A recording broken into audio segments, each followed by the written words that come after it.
all meetings, um, so that folks who can't attend are able to rewatch along with the notes. And it looks like everyone is in who's going to be in. So just want to take a moment to say thank you, everyone, for joining us here today. My name is Allison Paff Harris. I'm the Farm to School Director at REAP Food Group, which is a Madison-based nonprofit. I know we've got some returning faces, but for those faces who are new, REAP is one of 3 organizations that has the opportunity to the pleasure of co-leading the State Healthy School Meals for All Coalition. So I'm going to let each one of them introduce themselves, but I'm also going to give just a little heads up on my end. It is my REAP's month to lead this meeting, but I'll let you know I am out of state at a conference right now, and my computer battery has decided to no longer hold a charge. So if you see me disappear, my lovely colleagues on the leadership team are going to lead this meeting. So great timing, but we're still going to have a good time here today. But once again, my name is Allison. I have the pleasure of co-leading the Healthy School Meals for All leadership team here in Wisconsin. Phil, do you want to introduce yourself? Then we'll go to SNA, and then we'll go to Feeding America. Does that sound okay? Hello, everybody. My name is Philip Kauf. I am Executive Director here at REAP Food Group. And if you want to introduce yourself in the chat, please go ahead and do that. It'd be great to see where everyone is joining us from. My name is Stacy Nelson. I am the Director of Food and Nutrition at the Menominee Area School District and also this year's current SNA Wisconsin President-elect. Hey everybody, my name is Caitlin Tarian and I am the Child Nutrition Coordinator for the Ashwaubenon School District and the current President of SNA Wisconsin. Pass it over to Matt. And I'm Matt Steenstra, Director of Strategic Partnerships and Programs at Feeding America Eastern Wisconsin. And I just want to say very quickly to one of our parent advocates, Anita Garrett, happy birthday.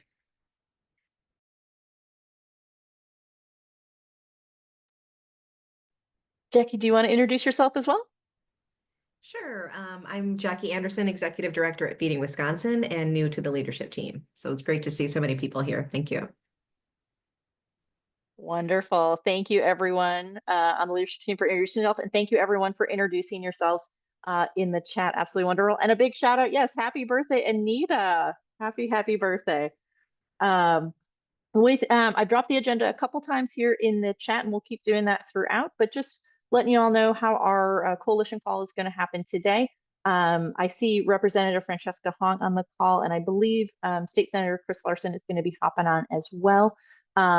But just want to kick this meeting off with, regardless of how you feel of the recent state and national election, the thing that the leadership team has and will continue to say is that Healthy School Meals for All is a bipartisan effort. And it is important that we continue this work and work together, because we are all here for the same reason. And we know the importance of feeding our youth and feeding our kids. So very important to continue this work, and we need bipartisan support to do so. For this meeting today, we're going to hear from Representative Francesca Hong, just, about the results of the election overall, as well as how that impacts what our conversation regarding Healthy School Meals for All. Then we're going to take a look at some bright spots here in the state of Wisconsin. We have School Nutrition Director Emily Riedler from Kenosha Unified School District, who welcomed State Superintendent Underly in the last couple of weeks for an announcement here in the state of Wisconsin. We'll let Emily speak on that. And then we're going to turn things over to Dr. Jennifer Gaddis and Emily about some high road case studies. So giving you all an overview, just in case this computer completely cuts out, which I think it will, knowing that my leadership team colleagues are going to be amazing at co-leading this. So Representative Hong, I'm going to turn things over to you. Thanks so much, Allison, and thank you everyone for taking time out of your busy Thursdays to join us here today. I'm going to echo the words of my colleague, Christina Shelton, who was pivotal in forming this coalition, that this really is the meeting that I look forward to the most in my week. So really appreciate you all being here. And before I kind of give my mini brief on what happened with the state elections. I just want to affirm folks' feelings right now. Again, applaud you for being on this call, and that I am coming out of my state of numbness. So if I seem emotionless, because it's kind of that's where I'm at right now. So here in the assembly, we had a strong campaign cycle. We were able to add 10 more seats to our minority. So we've got going into next session, 45 Democrats as well as 54 Republicans. And in the state Senate, there were 4 seats that were flipped. So there are now 15 Democrats and 17 Republicans. So the Republican Party is still the majority party, but we anticipate they're going to be much more robust debates as opposed to people being shut down. I'm looking forward to making some headway, especially when it comes to public education. And with all candidates being forced now to be more responsive to their constituents, since we have more competitive districts, I think it's going to be, we'll have a stronger show of strength in democracy here in Wisconsin. And then, you know, just on a local level note, I know that our Free Meals Coalition here in Madison is also bipartisan. So I would say multi-partisan. So we've got Democratic Socialists, we have folks who identify as Democrats, and we have some more centrist and conservative folks as well who are interested in putting some more pressure on the district, building advocacy around healthy school meals for all within their own neighborhoods and communities. And this is the type of work that brings me a lot of I'm not there yet in saying hope, but I will say that we'll be on the journey to hope with this, right? It's that the work that happens at the local community is what impacts us quickly and the most. And I think that in every major crisis that you see in the course of our history, that it is this local organizing, local community building, and the ability to reimagine and dream is how we continue to have wins. And so while we have a massive setback, and I know there are a lot of conversations that still need to be had about what this means for federal reimbursement, what this means for the for the state of public education. What I do believe in is coalition building at the local level, making sure that groups like this one and you know, many of my colleagues here in the state assembly and in the state senate, and those of us who are working and the folks in the governor's office will never stop prioritizing all kids. So this is the coalition, this is the bill, and this is the movement that is going to, I think, grow the quickest here in our state when it comes to passing policy, or at least building, giving tools to our local communities on how to ensure that we do everything that we can to nurture and nourish our kids. So that's kind of where we are in the assembly. I know that we are also going to have briefings. We just had received the Department of Public Education briefing, and we know that School Meals for All is included in Dr. Underley's budget. We anticipate it being included in the governor's budget, and there to be a strong lobby effort from this coalition, many lawmakers, many folks who are stakeholders in local districts and communities across the state who will be attending budget hearings to advocate for this. So right now, I would say our next move for our office is to really make sure we're lobbying our members to prioritize this and really empower their districts with an opportunity to get more involved in something that's as critical as healthy school meals. And so, you know, in the next couple weeks, as we get to know our many new colleagues, which is what I'm excited about, we'll be able to uplift this issue to them.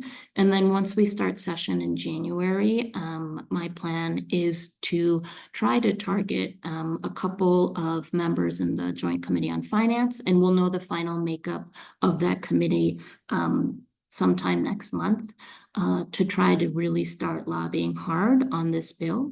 And really, I think we all have an opportunity to pressure every legislator now that they're in more competitive districts, to prioritize healthy school meals for all. So again, really want to thank folks for being on this call, for your commitment to continue this work heading into next year. And again, our office is here to be a resource, here to be a space where, you know, if you need to share concerns, or hopefully some wins that are happening on this issue in your community, we welcome all of that feedback and as many questions as you need. And if we can't answer them, and we bring them to the larger caucus, we're at least happy to help find folks who can answer those questions. So I'm going to put our office email in the chat again, and either myself or my two very capable staff, Nada Almakashvi or Ruben Berkowitz, should be able to get back to you in a couple days. Wonderful. Thank you, Representative Hahn. I will make sure that your contact information is included in the notes, and the notes will be going out on this call along with a link to the recording should you want to watch again. That'll be going out early next week. I do want to just pause for a moment. Does anyone have any questions for Representative Hong, or any thoughts or questions they care to share to the larger group at this time?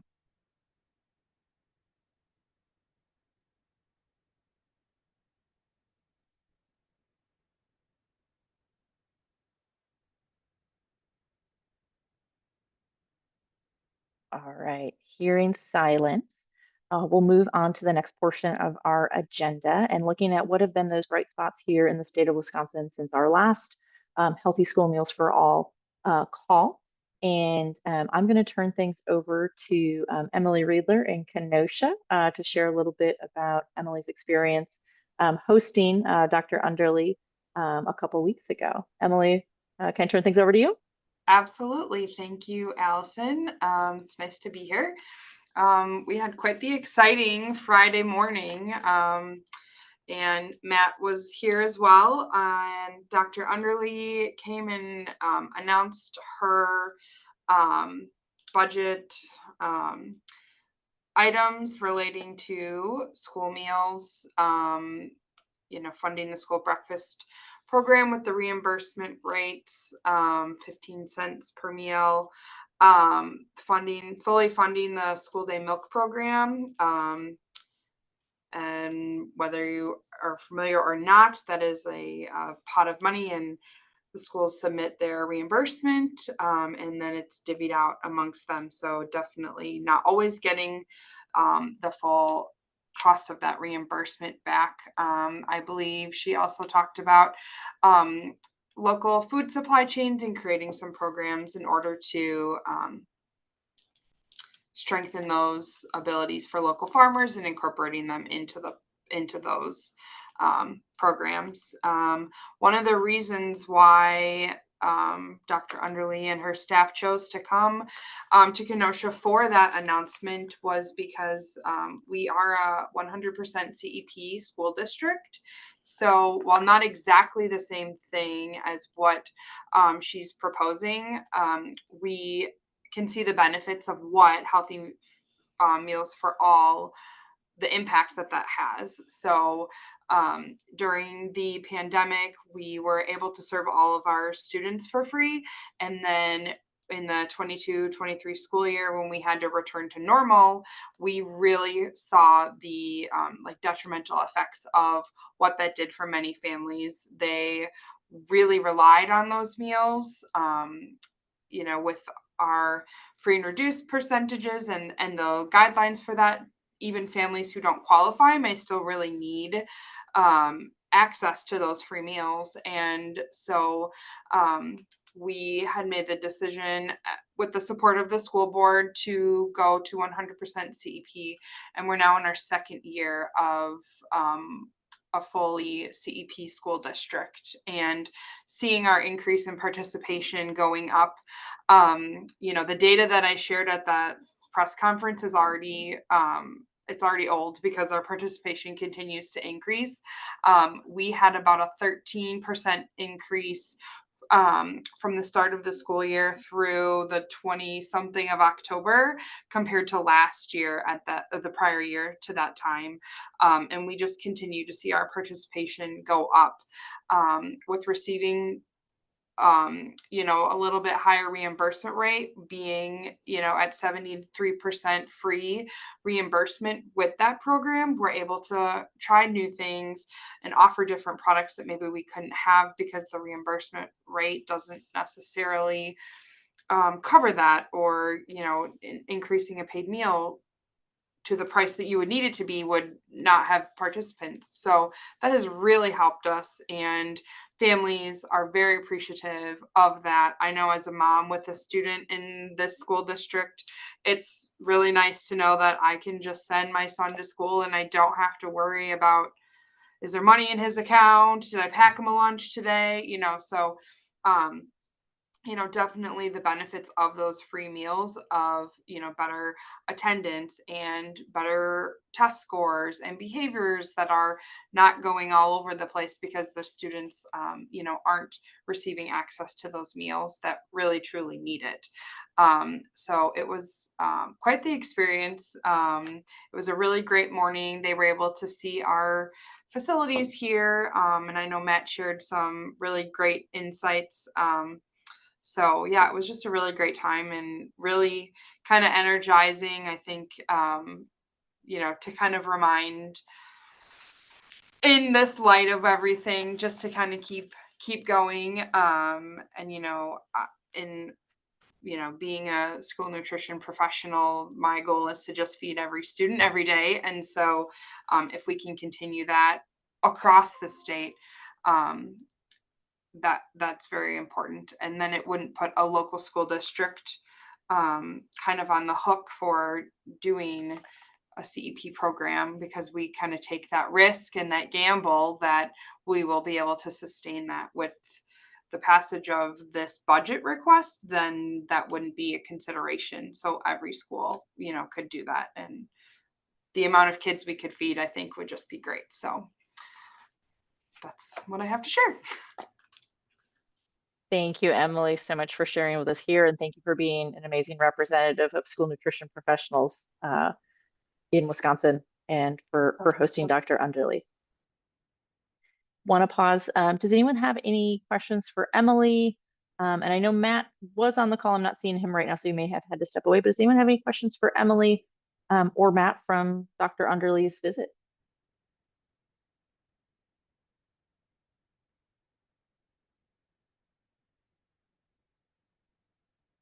All right, hearing silence.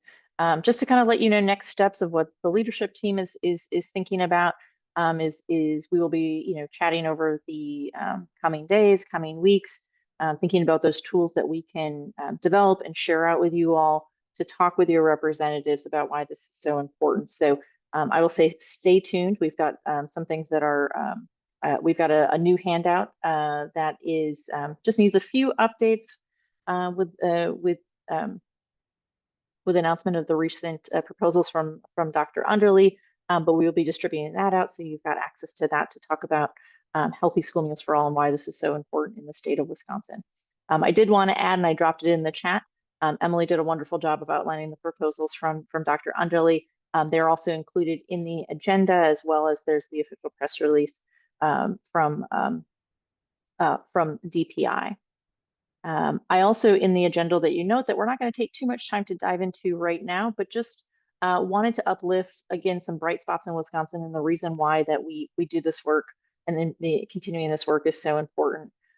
Last week, I had the opportunity to talk with about 6 or 7 students from the state of Wisconsin through an opportunity with the Patch program, which is a youth health advocacy program based in Madison, but the youth are around the state. Had an opportunity to talk about healthy school meals for all. And one of the students provided a statement of why, I'd say all of these students were either knew a little bit or were learning about healthy school meals for all in this movement for the first time. And so following that meeting last week and talking about this upcoming meeting, I said, if you have anything that you care to share about why this is so important to you, you are welcome to do so, and we'll share that with the larger coalition. So you'll find a note from Ava, who is a 15-year-old student, linked in our agenda. Also, just want to uplift a video done by the Youth Governance Program based in Dane County. And we showed clips of this video back in September, but just really wanted to re-uplift and know that we have students in Wisconsin who are counting on us to continue this work and continue advocating for this work. And these are just 2 examples of, I know, work that is going on around the state with students. So wanting to take a moment to share those with you all as well. I do want to turn things over to Dr. Jennifer Gaddis and Emily for the High Road case study. So Jen, I'll let you go ahead. Thanks, Allison. Hi, everybody. I actually just grabbed these. I found them in my office. They're from original year 1 Healthy School Meals for All Coalition, and it was a really cute Valentine. I don't know if we still have this template, but then on the back, people can write like what they love about Healthy School Meals for All. And I remember they gave us like a list of people to send them to. I don't know if we want to resurrect that idea or if we still have that template, but I thought they were really cute. Just for what it's worth. And I know like Valentine's Day can kind of sneak up on us after winter holidays. But I thought that was a cute idea and one that students might like as well to send to elected officials. Hi, everybody. I'm Jen Gaddis, and this is Emily Skarian.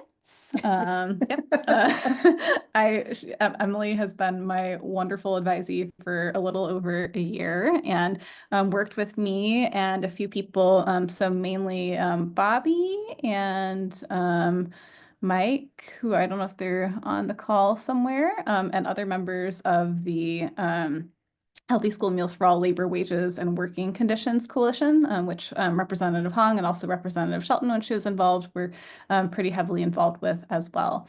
And when we were finishing the report that we did, Hungry for Good Jobs, the state of the school nutrition workforce in Wisconsin, we wanted to do some additional work diving into highlighting some of the kind of best case examples that we see currently in the state. So about 25% of school food authorities, which includes both public school districts and private schools across the state of Wisconsin, participated in that project.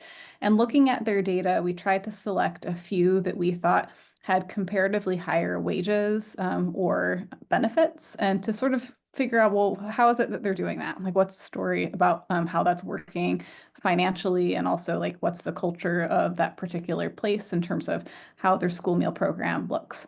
So talking with Bobby and Mike Gasper, I think that they both felt like it was really important for this coalition and for practitioners in the state to have representation from a few different areas. So we would have loved to have done a case study for each of the 12 CISAs in Wisconsin, but due to capacity constraints, we only did 3. But Emily is going to reveal these case studies and talk a little bit about them. So I'm going to pass things over to her because she really did the bulk of not only doing interviews with the food service directors from these 3 districts that we chose, but also putting together the case studies and getting feedback from folks along the way and incorporating it. So I want to give her a chance to share out those results. So I think we maybe have screen sharing power. Yes, is that okay, Allison, if I take over? I think that you all do have a direct link in the agenda to these as well, but we're going to go ahead and share screen as well, and Emily will walk us through the case studies. Yeah, so I think just starting out, so we had done a case study for Holmen, Ashwaubenon, and Wisconsin Rapids. Looking here at the Holmen case study, sorry, I don't normally use a map, so I apologize. No, you're fine. Is this what you're looking for? No, but it's okay. This? No, I think I was just trying to move it over, but I can move it over. I'm sorry. You're fine. There you go. And then back to the first page. Yeah.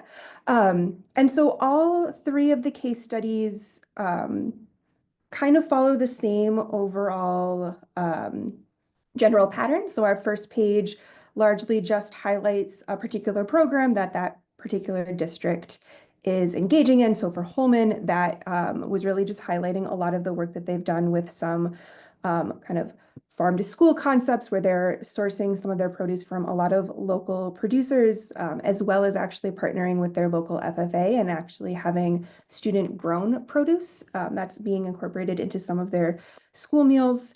And so this first page is really just an opportunity to really highlight some of like the really big and kind of exciting things that some of these districts are able to accomplish. There's a quote from all of the directors of these districts, and then we have images throughout. Our second pages really are highlighting a lot of the some just kind of demographic information, both of the students at the school, looking at enrollment. We have a map just to kind of show where places are geographically. We did try to pull from different geographic locations as well as a few other factors when we were picking where we were going.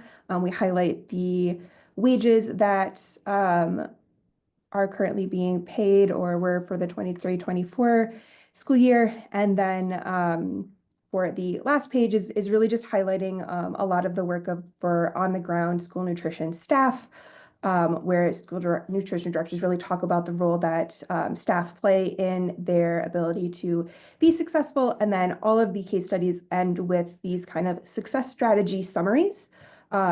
These can differ from district to district, but I think one thing that I kind of wanted to highlight, and I think something that Bobby and Mike both really spoke to, was that across all of these case studies for these really successful districts here in Wisconsin, they talked about the importance of having budgetary control within the department itself. And so all of these districts at one point or another talked about some way that they had some direct control over how they're spending the money, where they kind of want to put things in with their budget, and that has allowed them to be successful. And they really saw that as a particular strategy or a particular thing that's happening in their district that has allowed them to be as successful as they are. So I did just want to highlight that because it did seem like a very important shared theme across all three of these different case studies. And I'll just mention Holman is the smallest of the districts. So the other two, I did see that Caitlin is on here. We have Ashwaubenon. And Emily and I actually got a chance to go up there last year and visit Caitlin in person and see the amazing work that they're doing with their fork farms and student grown produce. So this case study talks a little bit more about that. You can see some pictures here of what it actually looks like with them growing this food and putting it in their salad bar. And this is one that's from a different area of the state. And then the last one is from Wisconsin Rapids. So I don't know if there's anything specific you want to pull out from this one, but just to kind of show people geographically, these three are more or less like kind of in central Wisconsin, but they do show different regions of the state and different kind of size districts and different demographic profiles. So there's some variation within them, but we tried to kind of pull out things that we thought were common across the three, but also highlight some real differences to give people some sense of how this could look like in different places. Yeah, I think that's a good summary and a good takeaway. I think the big piece with Wisconsin Rapids was highlighting a lot of the programming that they've been kind of going through. So they had participated in a Chef Ann program that was really helping them figure out some scratch cooking menu items and how they can transform their kitchen to allow them to do more scratch cooking. And they've also been working with an area technical college for their staff to receive some culinary training and to get more professional development that way. So I think those are some key highlights for Wisconsin Rapids. So you all should have access to those materials if you want to read them or share them with various people in your networks. And just want to thank Caitlin for being willing to participate. I think it was really great opportunity for us to highlight some of the things that are going on in the state that are positive. So thanks to all who contributed to that effort. And if anyone has questions or comments, we're happy to take those. Yes, welcoming questions or comments at this time. And thank you so much, Jen and Emily, for your work on those case studies. I'm wondering if you were surprised by anything throughout the process of developing the case studies. What do you think? I do think that some of the similarities that came up were somewhat surprising. I mean, I don't have as much experience in school nutrition, and so this is maybe just someone kind of coming from the outside and not uh but yeah, I mean, I do think that some of the big similarities that we were seeing seemed a little bit I don't know, I guess I was expecting things to be a little bit um different, like not that they weren't different, but that I don't know, I guess I wasn't expecting as much similarity as we did see. I think it reinforced for me how some of the challenges that even like our very best school districts and really just passionate school food service directors who really are trying to do all they can to improve wages and working conditions, how they're fighting a very uphill battle. And so I think that that piece about where decision-making control actually rests when you're setting wages and compensation, even if you have a fund, but like a fund balance, which I think when we started this project, some people still did, but I think has increasingly become a rare thing for food service directors. I think that that's also something that we're seeing within the national project that I'm leading is just a lot of people really wanting to talk a lot more about the finances behind school meals and some of the structural things that you really can't actually get around at the level of an individual school district. So I think that's where actually having statewide coalition work like this to try to work on different kinds of policy changes and then also things that can bring more money into the budget to really help to improve the financial circumstances for people, I think is really important. I'll just give one example of something that wasn't really from the case studies, but actually was from some of the broader work that I've been doing on this issue that I think is an example of the type of thing that I'm mentioning in terms of like structural limitations. So a lot of people in Wisconsin, we know from our previous study, they only have 9 maximum like 10-month positions if they're a school nutrition worker. And so that could be something where, depending upon where you live in Wisconsin, maybe you have access to seasonal employment, maybe you don't. Maybe that's something that you really need in order to try to make ends meet. Maybe you don't. It's a little bit variable. But we do know that that can be something that really decreases people's overall earnings and leaves them in a financial situation where they need to look for other employment outside of school nutrition. But in the state of Minnesota, they recently, in this last year, actually passed legislation that makes school nutrition and other education support professionals eligible for collecting unemployment during those months. So that's something that I think is a rare thing. Like Minnesota, I think is one of the only states, if not the only, that has done that at this point in time. But would be an example of something that we see like across even these 3 high road districts, like their employees are still 9 or 10 months. And so this is something where we see an example of how a state kind of looked at something that was a structural thing that was impacting the lower wage workforce and educational settings, and then made that decision to change things at the state level. I don't know, Cassandra, if that answers your question at all, but that's one thing I think for me is that we really do have some good policy work and things that I think we can actually do at the state level to really help all of the districts and also help the ones that are already kind of doing the best within our current system. Yeah, thank you both for that and for your work on this. Thank you, Cassandra. Any other questions from the group?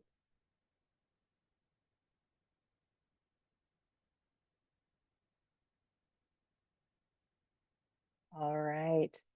I will tell you my battery is still hanging on, but so there is some buffer room. All the warnings that have been coming up throughout are still allowing me to have battery. But with that, I do want to open it up to anyone on the call for any, just general thoughts, questions, feelings about healthy school meals for all. I know you all have had some good questions throughout, and also, had some quiet time, but just want to make space if anyone has anything that they would like the coalition or leadership team to be working on or thinking about as we're moving forward.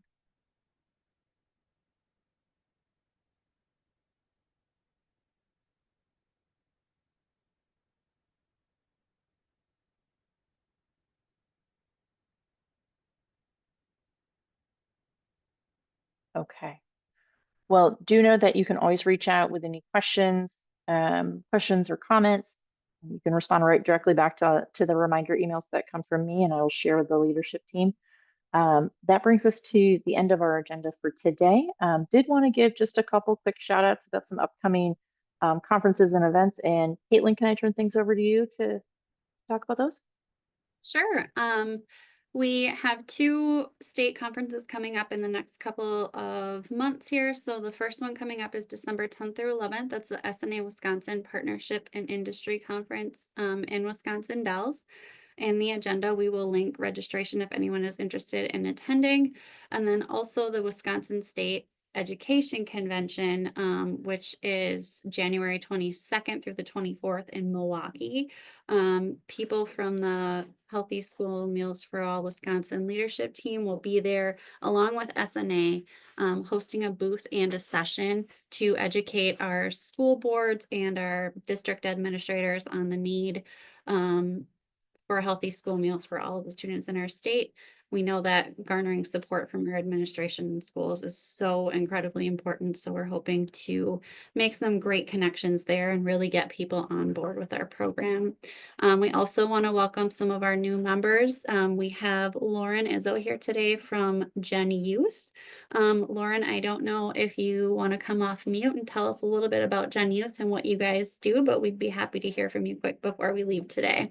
Yeah, absolutely. Hi, everyone. Thanks so much for sharing all this information and for having me today. I am Lauren Izzo. I'm the VP of Programs at Gen Youth. Gen Youth is a national 501c3 organization dedicated to ensuring that our students across the country have access to nutritious school meals and physical activity. And so one of the key ways that we act on that is we provide grants direct to schools to support the school nutrition initiatives in the form mostly of grab-and-go meal carts, smoothie machines, anything to really make access more readily available. Like some examples, some schools report putting their grab-and-go carts at different entry points so that students who come a little late to school or maybe not get there in time to access the breakfast in the cafeteria can literally grab a breakfast meal and bring it with them to the classroom, or, different opportunities like that. And then also through physical activity opportunities, we work with PE educators across the country, providing different turnkey solutions, getting kids more excited about movement. We really believe that the two are connected, right? If you're not eating healthy, if you're not accessing those nutritious meals, you're not going to be able to move well. And if you're not moving well, you might not be, so inclined to keep eating. So we really focus on those 2 main strategies. And also something that we do is we bring youth voice to the table. So when we come up with new ideas and new programs and ways to hopefully get kids excited about accessing those nutritious school meals, we ask them their opinions on different ways to approach it. So that's just another thread that we pull through. And we just one quick thing, we're working on a project specific to Wisconsin. It's called Taste of the Draft, where we'll be raising funds in the lead up to the draft, which is hosted at your beloved Green Bay Packers this April. And all the proceeds from that will go towards grants to help support school nutrition programs. And so, Caitlin, I know, thank you so much for sharing that information in the next newsletter. But the application period will open up in February. And I hope that you share that opportunity out with your networks. It will be for the grab and go or mobile meal cart equipment valued about $2,000. And as you guys so perfectly pointed out before, budgets are tight, and anything that we can do to help support your efforts goes a long way. And so please, we have funding available, and we want to make a difference. So again, lovely to meet you all. Thanks so much for having us, and we Gen Youth are excited to be part of this coalition. More to come. That was a lot. Sorry, I rambled a little bit there. You got me. That's great. Thank you, Lauren. We appreciate you being here today.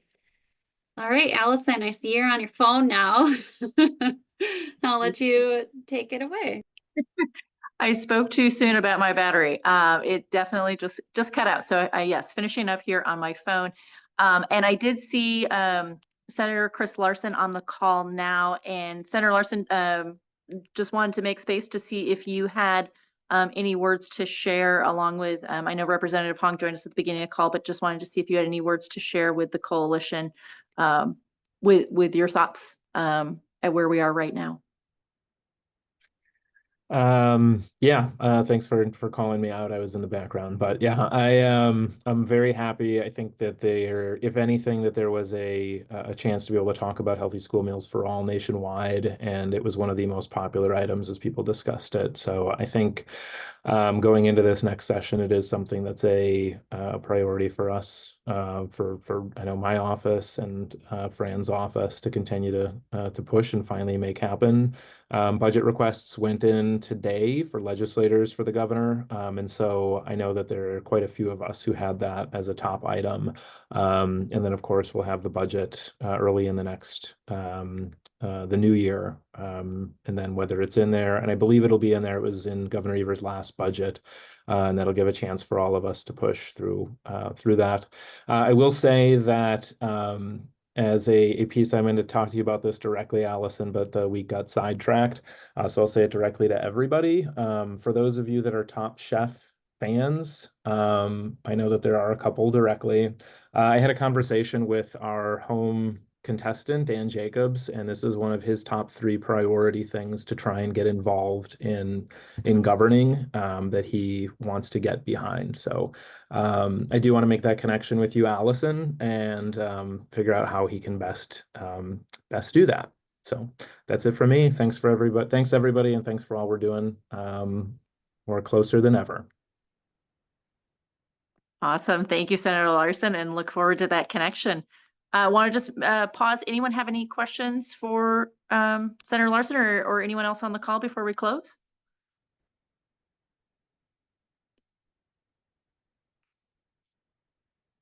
All right, hearing silence. Just want to once again say thank you all so much for joining us here today, but even bigger, thank you for all the work that you have done and you continue to do. We know this is important, and we are going to continue to work towards healthy school meals for all in the state of Wisconsin. So thank you so much. And we will be in touch with additional resources, and we will see you again in December. Thank you.